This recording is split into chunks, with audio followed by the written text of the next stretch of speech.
All right, good evening, everybody. It is Carlton Williams again. Here this time talking about the challenges associated with digital game-based learning.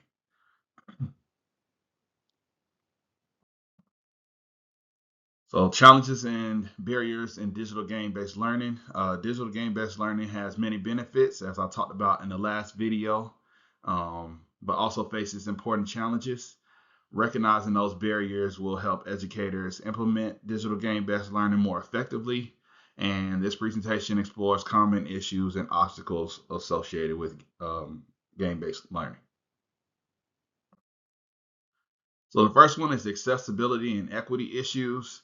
So depending on the district that you are at, I don't know what the one-to-one laptop situation may be, computer lab situation may be, or things like that. But not all students may have access to reliable devices or internet co- connectivity, so that prevents them from getting online to complete these digital game-based learning games. Your schools may lack funding for necessary hardware or software. Imagine that you would need strong Wi-Fi in order to facilitate these games. Also, games may not be designed to accommodate students with disability. So the different disabilities you can students with visual barriers. So there might be small text on the game or fast-paced cues that they have to answer really quickly, and that may hinder them from being successful with the games. The audio barriers. If students have audio issues, the games that rely on um, stories or a lot of words and listening and then answering questions may hinder them from being successful. And then the cognitive barriers. So games requiring multitasking or fast reaction times can be overwhelming for some students with disabilities. So those are some drawbacks when it comes to that. The digital divide can widen achievement gaps. So those people not having access to technology when others do, they're going to struggle, of course. As far as the teachers, many teachers lack training or time to integrate games properly. Now, some of these games can be quite complex to set up. If you are inputting in questions, especially if you are trying to differentiate or put it in multiple languages, things like that, it can be time consuming. And a lot of teachers don't want to spend the time setting those up on the front end. Um, some educators may be skeptical of games' educational values.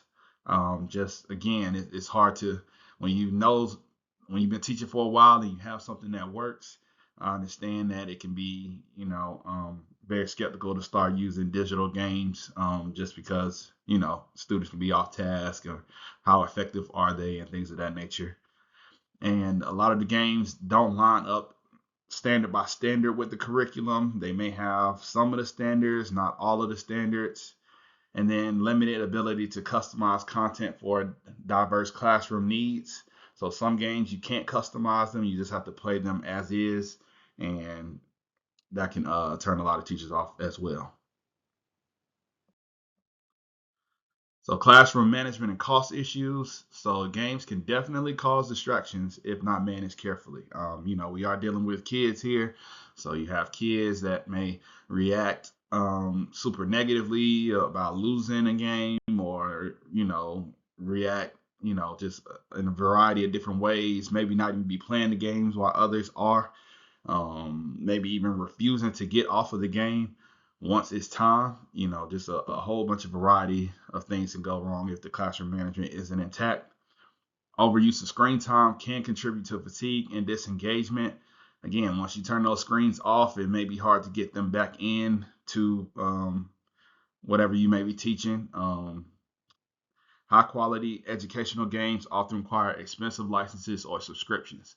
So some of these games, they only offer you the basic version and it's very limited. So if you wanted to get the full version and you wanted to have that for your students, then it would be expensive. They do cost a lot. And sometimes your district isn't willing to pitch in on those. So those are the issues with that. Lastly, the assessment, content, and quality and safety.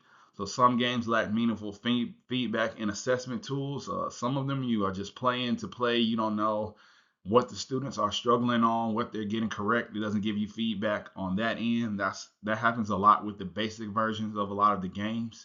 So you just have to make sure that whatever digital gaming tool you are using, that you can find a way to get that information. Also, students may risk focusing on rewards over deep learning. Some students may just be spamming the questions, just guessing, just so they can get these power ups or get these points so that they can continue playing the game, but they aren't really learning anything.